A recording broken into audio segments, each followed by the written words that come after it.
Ambição, sede de poder e as consequências mais perigosas: guerras, fome e destruição. No Apocalipse, tema de nossa série de reportagens, estes são os sinais daquele que nas Escrituras tem um nome assustador: o Anticristo.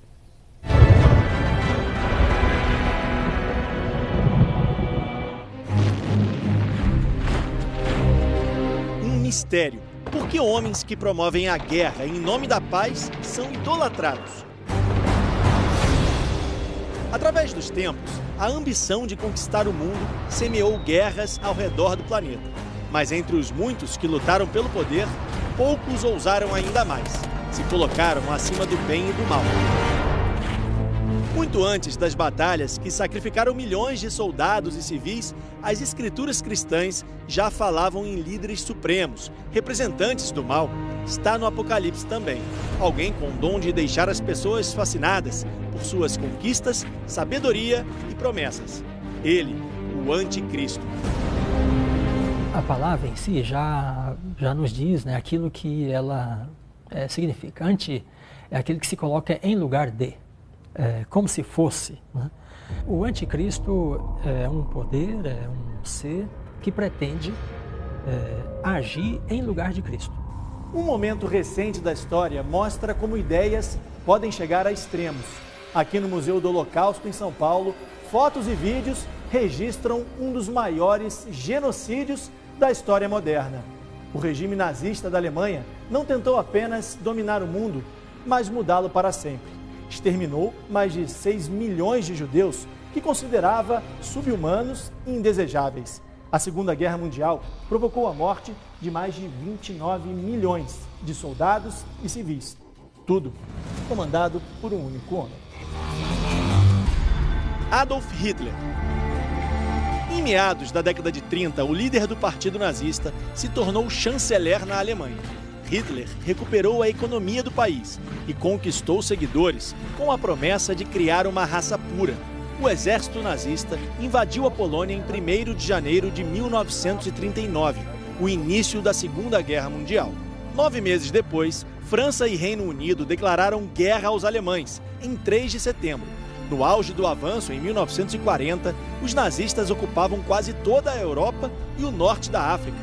Quando a Segunda Guerra Mundial acabou, em 1945, Hitler, após 14 anos no poder, cometeu suicídio para não ser capturado.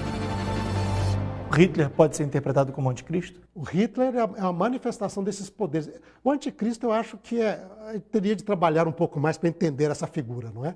Mas, assim, é uma manifestação dessa maldade que é parte desses poderios contra Deus. Esses impérios que vêm, que destroem massas, que destroem multidões, grupos extremos, não é? Que, apesar de clamar, defender a Deus, mas na Apocalipse mostra que eles são contra Deus. O regime nazista criou campos de trabalho escravo e de extermínio em massa de judeus. O polonês Julian Gartner vive hoje no Brasil, mas viu a morte de perto. Preso aos 15 anos, apenas por ser judeu, foi enviado a um campo de concentração. Eu fiquei quase um ano no campo de Plaszów, que era perto de Cracóvia. Então lá eu trabalhei numa alfaiataria. O que a gente fazia lá, chegava em roupas dos soldados alemães da frente, roupas ensanguentadas, rasgadas, sujas. A gente tinha que consertar e remitia de novo para os alemães na frente, porque eles tinham também falta de tudo. Era tempo de guerra, faltava tudo. O judeu Julian perdeu amigos e vizinhos. Viveu um apocalipse particular. O senhor viu alguém ser morto? Milhares de pessoas. Milhares.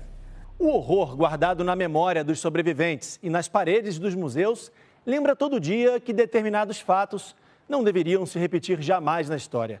Lembranças e imagens como essas também inspiram obras de ficção que reforçam o alerta para os mais diversos perigos que rondam a humanidade. Good job, Lawrence. Na novela Apocalipse, o anticristo é o empresário Ricardo Montana. Já disse que não aceito não como resposta. Você vai trabalhar comigo, Ariela, apenas não admitiu. Movido pelo desejo irrefreável de poder, o personagem passa a se opor a tudo o que se refere a Deus. Mas falso, se apresenta como o único que é capaz de trazer a paz ao mundo conturbado de hoje. Mas é necessário muito mais do que um único homem para mudar o mundo. Por isso, eu conto com a ajuda de todos vocês, homens e mulheres de bem. Daqueles que estão cansados das velhas soluções, mas que acreditam no ser humano, na igualdade e na paz. Ricardo Montana é uma versão futurista de personagens, de páginas sombrias da história da humanidade.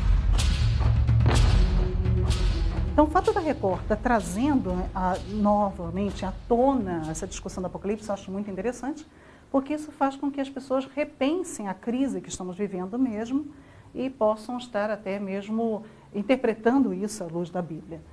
Aí vai existir, com certeza, alguém, uma pessoa física, isso que a Bíblia diz, uma pessoa fisicamente, e vai ser um grande ditador, sim, vai dominar pelo mundo, ele vai realmente fazer com que as pessoas adorem, né, a ele mesmo. Tem toda essa situação realmente descrita no livro de Apocalipse. Agora, quem é essa pessoa? Ainda é um mistério. Será que ele já vive entre nós? Ou ainda vai nascer?